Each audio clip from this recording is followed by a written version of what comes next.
Okay, guys, I am so excited to introduce you to today's guest. It's one of the top online fitness coaches in USA, co-founder of Pro Physique, scientist, nutrition expert, and just dad of two amazing boys, Paul Revelia. Hi, how are you, Paul? Hi, Aurora. I'm wonderful. Thank you for the nice introduction. Oh, I was trying my best. I hope you like it. So I have a lot of questions going on right here for you. Some of my favorite questions to ask you and some of the other clients and listeners, I am sure, wonder. Let me ask you first. I'm sure everyone is know you and I'm sure people are familiar with your name, but I want to kind of know a little bit more about your background. Can you explain to everyone how you actually started in the first place and how you became coach right now and opened the Pro Physique?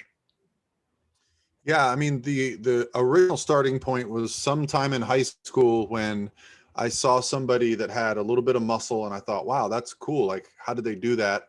And then obviously I found out about resistance training, and I signed up for in high school a weightlifting class. So I thought, okay, I'm going to do weightlifting because I always played sports.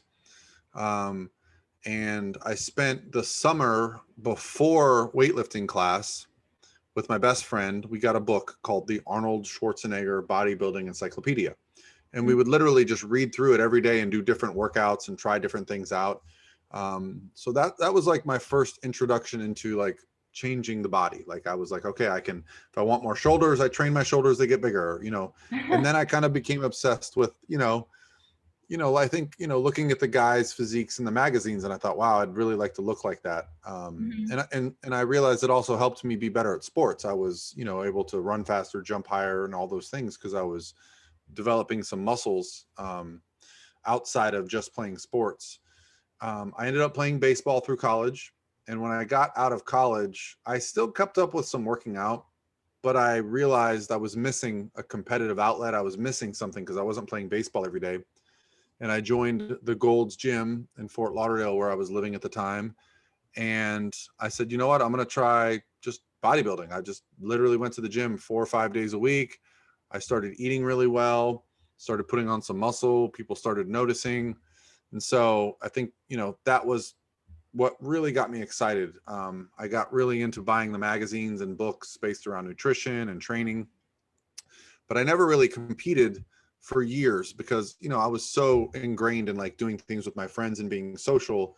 I was still going out drinking with my friends, but I spent a lot of time in the gym as well. So about 32, I decided, okay, I'm going to go to a bodybuilding show and see what this is all about. Yeah, And I that's so watched the interesting because he was 32. Like that's late usually, right? The bodybuilders I start. mean, yeah, I have clients that are teenagers. So Yeah. yeah, I was actually 31 when I went to the show, and I competed in the show 1 year later when I was 32. But Uh-huh. going to the show when I was 31, it kind of stoked the fire. Seeing the people on stage, it made it a little more realistic because I think when you look at, like I was looking at pictures in magazines, it'd be the same thing as looking at pictures on Instagram. You kind of feel like, wow, that's not real. I can't do that.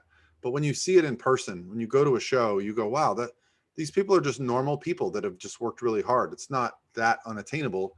So I started going on the internet because by this time the internet was really, booming. And I Mhm. went on bodybuilding.com and I found a coach because he had a bunch of videos on there. His name was Lane Norton, very well known now. Back then, not so much. But so he and I started a conversation, and he agreed to coach me. And so we worked together for a long time, almost a year, up to my first show. And that was it. I got hooked. I don't know, I documented the whole thing on bodybuilding.com. I talked about how I was doing cardio, how I was hitting my macros. And at that time in 2009, it was 2008 actually, it was not a lot of people doing macros. It was still this idea that to be on a bodybuilding stage you have to follow these meal plans with just oatmeal, chicken, broccoli, that kind of a thing. And Yeah. Lane had a different approach. He's like, you eat the foods you like, hit your macros. And a lot of the times the foods that hit your macros are still these good foods, but I never felt restricted. Yeah. Well, I ended up winning my first bodybuilding show. Um, and I thought, wow, this was fun, but I didn't think much else of it. then people started asking me to help them because I documented my journey. And in fact, Lane was the one that just kept kind of suggesting it. I Mhm. competed again in 2009, and by 2012, that's when I finally told Lane, like, okay, I'll try to help you with some clients, because he was getting overwhelmed. And Mhm. Lane and I at that time had become really good friends. He moved to Florida where I lived. So I had earned a pro card as a bodybuilder in a natural bodybuilding organization. And I thought, okay, I'm going to start a business. I'm going to call it something related to myself. And I just kept using the word pro because I had turned pro. The Mhm. word physique at the time just kind of encompassed everything. Like, I Yeah. didn't want to eliminate men or women, or I didn't want to, I wanted to. So the word physique, there at this time, there was no men's physique, women's physique divisions. It was just bodybuilding and figure. Mm. So Pro Physique was just a name that I literally came up with. Um, Looked it up. I saw, I registered it with the state of Florida. I bought the domain name. Now I own the trademark for Pro Physique. So yeah, that was 2012. So we're going on 9 years now. 9 years. And it just started one client at a time. One client became two, two became four, and so on. So it's evolved from there. Now we're a 25-person company that's doing awesome things. Yeah, it's amazing. And I got lucky to work with you and then with your company, because honestly, I think you teach me a lot. And then the flexible dieting just opened my eyes to the prep, and I'm never gonna go back to plans, right? It's just an amazing. And can we deep a little bit more into your approach to prep? Because I wanna again highlight your flexible dieting approach and told people a little more about how is that actually possible and what results you can get with your clients by doing this. Yeah, I mean, the idea of flexible dieting is based around the fact that food, as we know it, is often thought of as good or bad. But if you remove that binary thinking and don't think of food as good or bad, and you just think of it as macronutrients, some foods have more preferable macronutrients. Something like a chicken breast is mostly protein, very little fat, Yeah. versus something like, pizza, which has a lot of fat, a lot of carbs, very low protein. Most people would say one's good, one's bad. But if you just look at the macronutrient profile of any food, you can learn to create a plan that is sustainable and flexible. Now, for bodybuilding, obviously we have to focus on a lot of protein. So we tend to rely on foods that fit our goals. And especially working with somebody like you that's a vegan, you know, years ago that was thought to be a terrible idea, but now we know that's not the case. You can definitely be a flexible dieter, be a bodybuilder, be a competitor, and eat vegan. Um, so my goal is to create a structured plan that allows people to choose the foods that they enjoy, digest well, ethically, morally, whatever fits their day, but give them an evidence-based approach where we're getting enough protein, carbs, and fats to build muscle, lose fat, and get to stage. And so, yeah, I just think it's a more sustainable approach, because once the show is over, you've got to continue living your life. And Yeah. the previous approach was, once the prep was over, you just stopped eating the chicken and broccoli, and most people really struggled with that. It actually had a lot of eating disorder behaviors associated with it. So I've seen a lot less of that. Yeah, that's absolutely true. I feel it on my side and I see it on your other competitors. But when we're talking about the high pro bodybuilding level, do you believe that the flexible dieting is still possible? Like, I just want to highlight that when you like 1 or 2 weeks to your show, it doesn't mean they're gonna eat pizza just because it's the same macros that my, I don't know, rice crackers with peanut butter, right? So we anyways kind of doing the meal plan till the end of the prep, right? Yes, what you'll typically find out as calories get restricted, and when your macronutrients come down, fat gets low, carbs get low, the options just get more narrow. You're not going to be able to fit enough pizza into your diet that food volume, micronutrients are being hit, right? So what ends up happening is everybody ends up creating their own meal plan based around the foods that they enjoy. But they're going to be very similar. A lot of people are going to be eating similar things because there's only a certain amount of foods that you can use to get high protein, very lean sources of protein. Um, I personally like to have as much food volume as possible. So a lot of times, relying on things like vegetables is going to be more beneficial because yes, technically, if you were to eat some sugar, you could get the same amount of carbs, but it would be a lot lower volume than if you get it from vegetables. Yeah. So yeah, the bodybuilding foods that we think of are great. It's just you don't want to have the thinking associated with it that these are good or bad. That's when we run into problems after prep. But absolutely, the leaner you get, you're still going to create a meal plan. Flexible dieting is not a diet, it's a philosophy. You can eat whatever foods you believe in, but you're going to create your own meal plan instead of thinking you have to stick to these 5 or 6 magic foods. Yeah, and I think it's just like change your mind. Then you know when you actually can eat wherever you want. I mean, if it's fit your macros, but you don't restrict yourself. So even in the hardest times of my prep, but I know I kind of lucky. I eat a lot, and you know that my metabolism is Yeah, worked really well. I eat more than normal people, I think. But you even do. when You I have get very good macros. yeah, even when I get crazy hungry, which is also happen, knowing that I can eat wherever I want is just really changing the game. And I'm so happy that you're doing this with the athletes. You kind of touch a little bit on the vegan bodybuilder, like bodybuilding. So I want to kind of talk about this a little bit more. Do you believe in the high level natural vegan bodybuilding?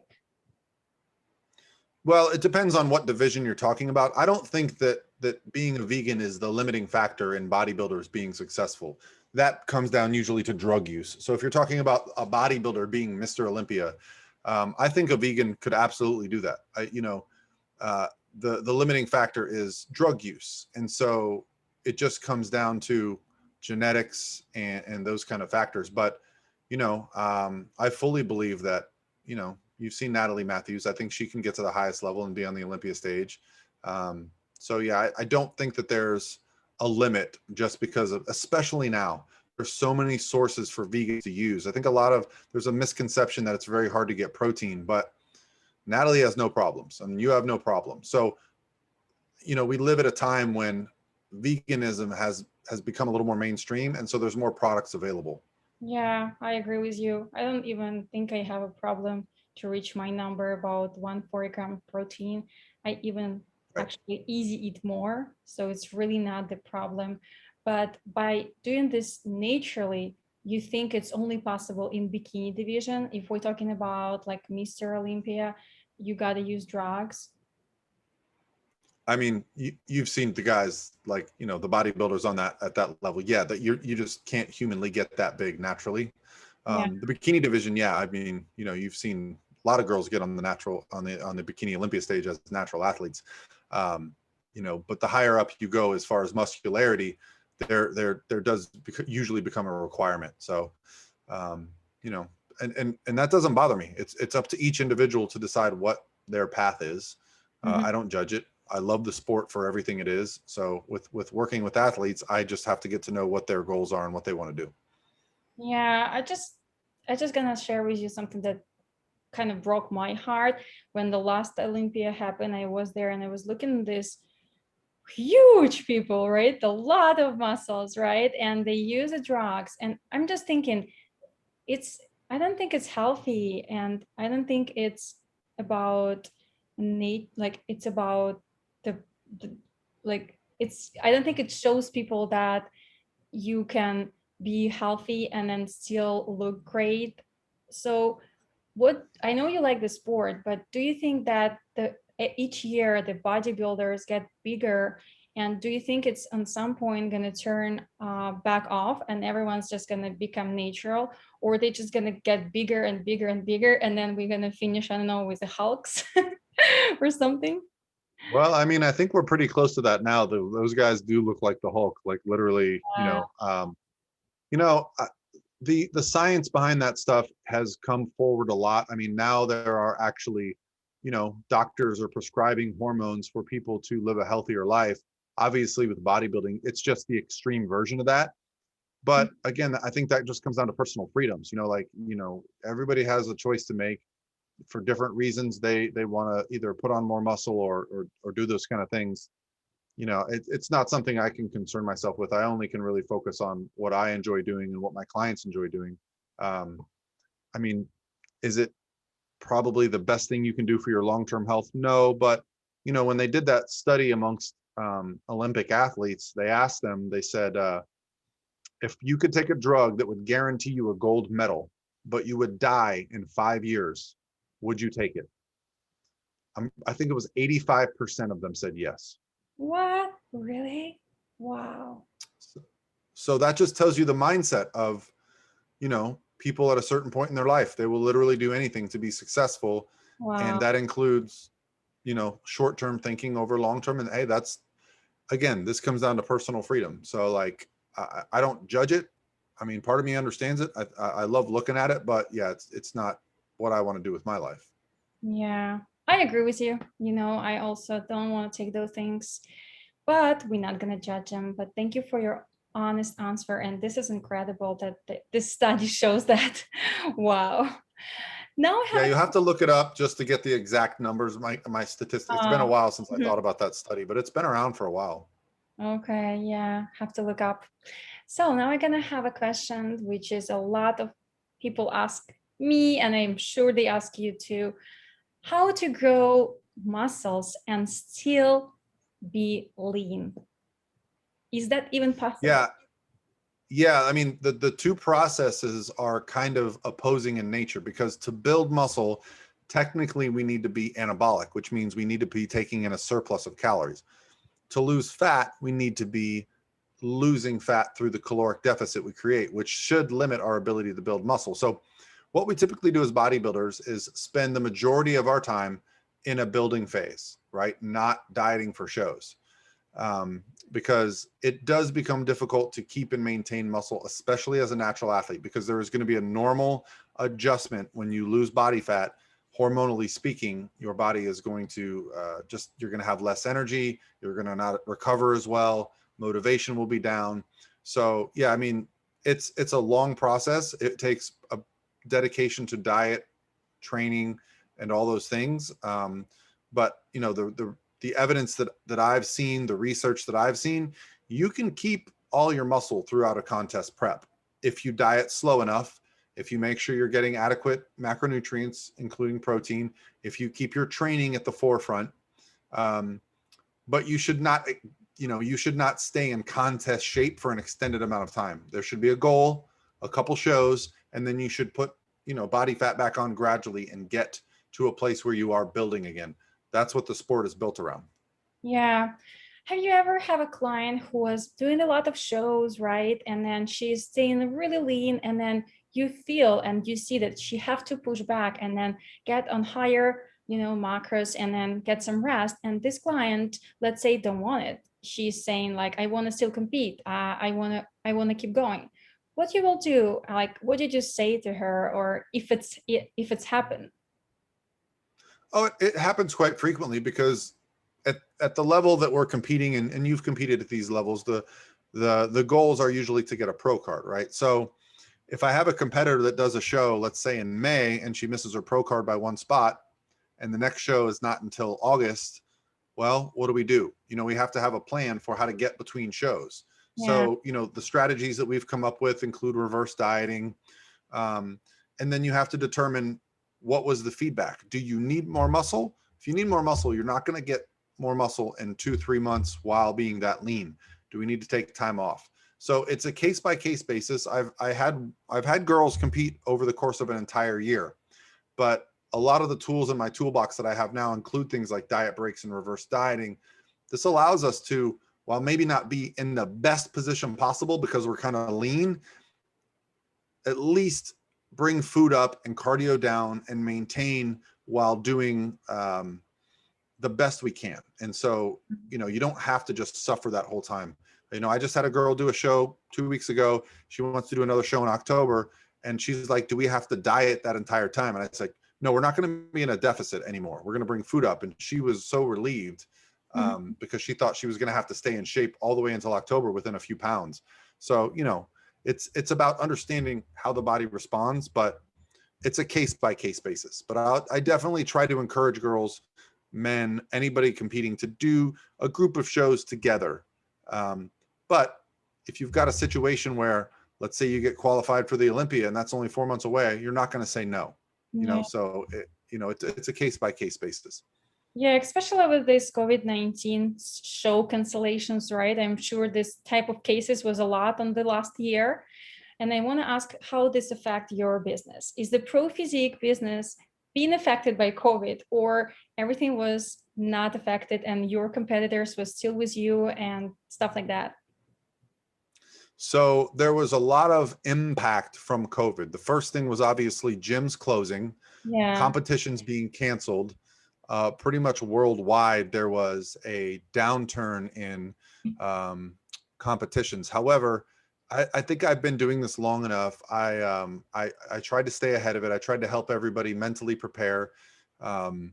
So the strange thing to me, and now that I look back, maybe it wasn't strange, but our business actually increased quite rapidly once the lockdown happened, because Wow. people were looking for help with training, help with nutrition, and they couldn't go to a gym, they couldn't go see people. So I think anybody that was in kind of the telehealth industry, like telefitness, Mhm. I have an online business. I don't have a brick and mortar gym where I get my clientele. I get my clientele from things like, podcasts like yours and YouTube and Instagram. So we were positively impacted because I had already built a framework. The company was already set up to add coaches, add clients. So that was positive. The struggle for me was dealing with the psychology of some of my competitors who were already in prep, who were planning to do shows in March, April, and May. All of a sudden they had no gym. And for a while there was a period where they kept saying the shows were going to be happening soon. And then they just kept getting pushed back and back. And then we ended up not having shows until June, and that was in Oklahoma. And then in August in Florida. So the shows did start back up. And here's what happened. People started traveling to compete. Mhm. I live in Florida. Everybody came to Florida. I was very Yeah. fortunate. Florida opened up. And so a lot of the competitions went to the states where South Carolina, Georgia, Florida, where things were open. And so, we were pretty fortunate in that regard. And, I remember, obviously you had your show in Hawaii, Mhm. very tough circumstances on the islands. They were being very strict. You were able to compete, but it wasn't an ideal situation. So even managing competitions was different this year with wearing masks and all those things. So yeah, it's a case by case basis. You just have to look at the situation, give the best advice you can. My advice last year to every competitor was like, if you're in a state where they haven't had a show yet, don't expect it to happen. Go Mhm. to places where the shows are happening. That way you're not stressing over whether or not you might even get on stage. Yeah, that's the greatest advice. And how do you feel about this year? Is this going to change, or you think we're still going to have only shows kind of in Florida, which is good for you? I think it's so inconvenient. And what do you think this Olympia 2021 going to bring us? I think this year, by the end of the year, it's going to be completely back to normal as far as schedule goes. The West Coast is still pretty much locked down. California, Oregon, Washington. I always say, until I see a show happen, I don't believe a show will happen. Arizona, Texas has opened up. They're having shows. Oklahoma has opened up. The Northeast has not. New York, Connecticut, anything north of the border, there has been no shows. So the Toronto, Vancouver shows that I usually go to, I'm Mhm. not planning to go to them this year. But our first show in Florida happens in 10 days. So we are open for business in Florida. Yeah. Numbers are down, people are healthy, we have mask mandates. And I think honestly, now that we've adjusted to it, it's not even an inconvenience. Everybody carries a mask with them wherever they go. You go inside somewhere, you put it on. Um, you know, Vaccinations are happening. So, I feel like we've taken a big step forward, and this year should be pretty normal, at least within the context of what we dealt with last year. Yeah, agree. That's true. If that's going to be worse than the last one, I gonna die, I think. How it's gonna Yeah, be. the Olympia will be completely normal. By the time the Olympia happens, that'll be a full expo, full event. Yeah, it'll be Yeah, normal. yeah. Okay, now I kind of want to move a little bit to the other topic and ask about your family, because being the co-founder of Pro Physique, being the online coach, and at the same time being a dad and a husband, it's a lot on your plate. So how you can manage all of this? Because I'm really enjoying seeing the stories on Instagram. If you guys didn't see it, go and watch it. Paul's stories with his kids is the cutest thing I always like to watch on Instagram. So how you manage all of this? You know, I think one of the great things about being an online coach and owning my own business is I make my own schedule. So I build my schedule around maximizing my time with my kids. You know, when they're home, I try to be home. You know, I can get up before them and work, and I can stay up after them and work. I don't, and you know, I do travel quite a bit, but the thing is, I travel on the weekends. So if I leave on Friday and come back on Sunday, I'm still home with my kids 5 days that week, right? So, Mm. and then it just comes down to priorities. You know, I don't do a lot else other than work and spend time with my family. You know, there's Yeah. just not a lot of things on my plate, but I love what I do for work. So it's not as if I'm missing out on things. You know, I've had a amazing, amazing youth, and into my late 20s and early 30s, I was always out having fun, partying with my friends. You know, I had a great kind of upbringing in that regard. And now I love working. I love, you know, we're building something here with Pro Physique that's having a positive impact on people. I have an amazing family, love spending time with them. So I don't know. I just wake up grateful every day. I get to go to work, and you know, it's. If people ask me how do you balance it, it's very easy because you just get rid of the noise. I Yeah. just, I don't have wasted time in my life. If someone's wasting my time, I don't have time for them. Awesome. Have you ever think about that like 15, 20 years ago, that you'll be a dad, you'll be a husband, and you're gonna own Pro Physique, and then you're gonna online coach people? Have you imagined that?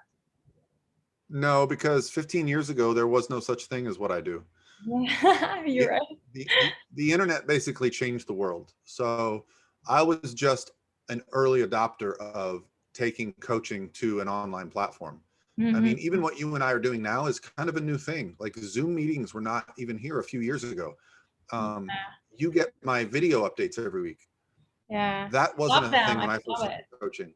Yeah, Yeah. but that wasn't even a thing when I first started coaching. It was just emails. So I'm always looking at things that can improve the process of coaching. I Mhm. actually don't like the idea of being an online coach. I just like being a coach. I like to be there in person as much as I can. The videos, I think, help you. Um, but I'm always looking at ways to make the experience as, you know, as, you know, as if I'm in person as much as possible. Yeah. Can I ask you what it was your biggest failure and what did you learn from it? If there was a one. Oh, I mean, there's been so many failures. I mean, honestly, failure is really the only teacher. You know, if I had to think of my biggest failure, it was probably a point in my life when I had a job at a company, and the company was going through some changes and they fired me, and I didn't know what I was going to do with my life. I went back to waiting tables, and I went back to school because I'm like, okay, I need to set myself up for some success. So my failure was like I didn't have a contingency plan. I was basically just relying on a company, which I was not a, you know, high value member to them, for my livelihood. And so you realize quickly, like, there's really no security. There's no security in working for a company. There's no security in working for yourself. The difference is when you work for yourself, you can make decisions, you can impact your day, and you get a direct response from the effort you put in. So I think, you know, it would just be like that. I wasn't prepared for, you know, being out of a job all of a sudden, but it kind of gave me a great sense of my life is in my control. I can't blame other people for anything that goes wrong. I have to do the work to make sure that I'm never in this situation again, and I haven't been. So yeah. That's amazing answer. Thank you so much for sharing this with us. And then Yeah. what advice you would give someone who waiting to pursue a career similar to yours, who want to be a coach and maybe open the business and like in fitness industry? Yeah, I mean, the only advice I can give is the advice that that I used, the things that I went through, because it was never my goal. I didn't wake up one day and go, yay, I'm going to start my business and I'm going to, have employees and open a gym. No, it was literally day by day, just making small little decisions and then picking the next goal and the next goal. Mm. If you want to be in the fitness industry or coach in the fitness, whatever you want, whatever you consider the fitness industry, go be a part of it. I went to the Arnold. I went to bodybuilding shows. I was a part of it. I went to seminars. I was around the people that were doing the work that I wanted to do.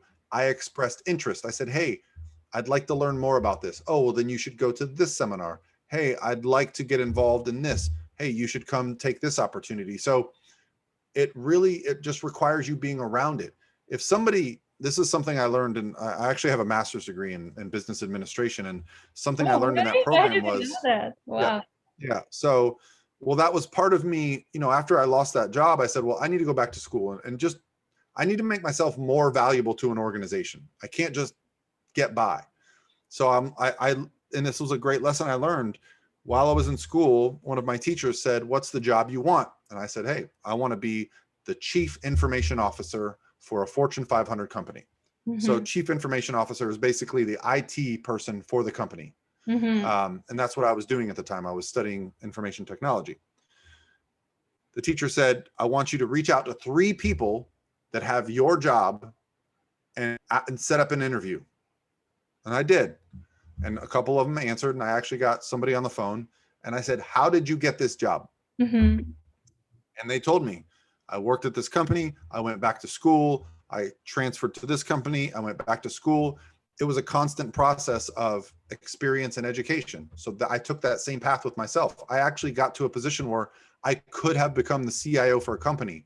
It just so happens that as I was about to take that position, Pro Physique was becoming more valuable to me. Mm-hmm. So I kind of take the same approach with Pro Physique is, okay, I see the people doing what I want to do. I see Lane Norton. Okay. I see Dr. Joe Klemczewski. I see Brett Contreras. What have they done? They went back to school to learn things. I went back to school to learn exercise science. They spend time with people that know more than them. I do that. I admit when I'm wrong. I also work my freaking butt off. Like there's hard work. You cannot get away from that. Like that has got to be the foundation. But if you want to do something, go be involved in it, be a part of it. And so, I mean, that's really the greatest advice. Yeah, absolutely agree. That's an amazing advice. And speaking about this advice, I want to ask about actually the seminar you having coming up in the Pro Physique studio, right? With the Brad Contreras and Joe, right? Can you tell about this a little more to our listeners? Yeah, so this is called the Pro Physique Experience. It's actually an all-inclusive weekend in Tampa. It's April 9th through the 11th. Yeah, I So hope it that starts it's off going to come out when it's still going to be able to join. I'm not sure, but I hope so. well after I explain it to you, you're not going to be able to say no. So on Friday morning, April 9th, we have all of the coaches for Pro Physique, and there's about 20 of us now. I have Dr. Brett Contreras, Dr. Joe Klemczewski, and Miss Figure Olympia, Aaron Stern, present to the coaches because I want them to learn from the best people in the industry. After that, on Friday evening, we have everybody arriving that's attending the Pro Physique Experience for the purposes of just being part of it. On Saturday, on Friday night, we have a dinner with everybody, kind of like, get to know you. Saturday morning, we have a seminar with Brett, Joe, and Aaron, this time for the attendees of the experience. Mm-hmm. They get to learn, training, nutrition, secrets, all the good stuff that they know. Then we all go to the gym.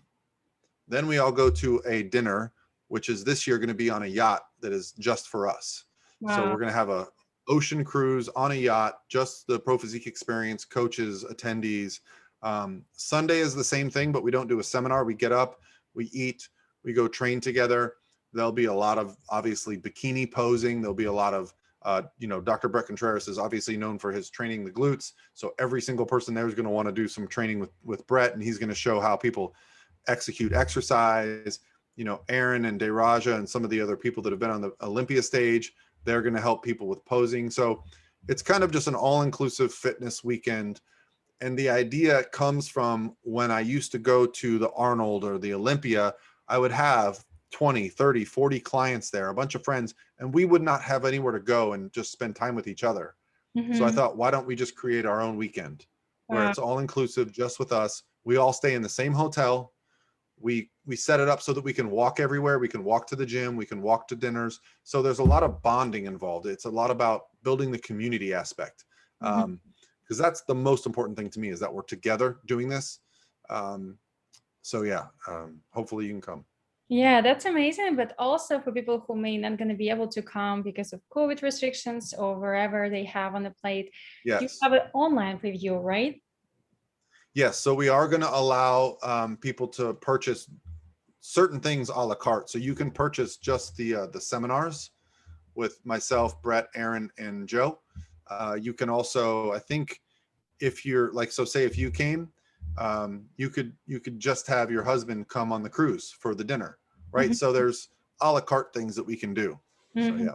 Awesome. And then people can go to your website, right? The prophysique.com, and then buy tickets and know more information out there. Am I right? Yeah, the Pro Physique Experience actually has its own website. Oh, I think okay. it's just prophysiqueexperience.com. Yeah. Awesome. But the easiest way to find out, because there's only I don't even know if there's any spots remaining, is email Nikki, Nikki at prophysique.com. She has all that info. Okay, cool. But is that one thing you're gonna do, or you think you're gonna keep doing those type of seminars more and more, maybe once a month or something? Yeah, so this will be our second one that we've ever done. I could see us potentially doing 2 a year. They do require a lot of work. And I'll be honest, we don't charge much for them. Like we do not profit. I do not. The only thing that I think it's $800. That doesn't include the hotel, but $800, and that basically just pays for me to fly everybody in and put them in hotels, and that's it. So I don't make money off of this, because my goal is to keep it as cheap as possible so that we get the most out of the weekend. I want the most people to come and enjoy it. And then a lot of the back end work that we have to do between my wife and the Pro Physique staff, it's quite substantial. It's like managing a wedding, Yeah. so I think the most we could potentially do would be 2 a year. And we'll see. But, like, I have a vision. I mean, maybe someday we'll even have our own Pro Physique Experience kind of like event that's more like like an Arnold, where we have, vendors come in and more events. And so, I keep my thoughts about what's the next thing we could do. Yeah, I love this idea. It would be so awesome. And then we kind of have to finish because we go over time. Thank you so much for all these amazing answers. But before I let you go, I have to ask you one last question, what I ask everyone on my podcast. If that's going to be your last day of your life on this earth, what you will do? Oh, I would just spend it with my wife and my kids. Yay, this is amazing answer. That tells me that you're an amazing dad, as I already said. And I have kind of like a not yes or no, more like choose one thing in at the end of each my podcast. So what you're gonna do is just choose one thing of two I say. Okay. Okay. So coffee or tea? Coffee. Black or purple? Black. Gym or outdoor workouts? Gym. Beach or mountains? Beach. Juice or smoothie? Smoothie.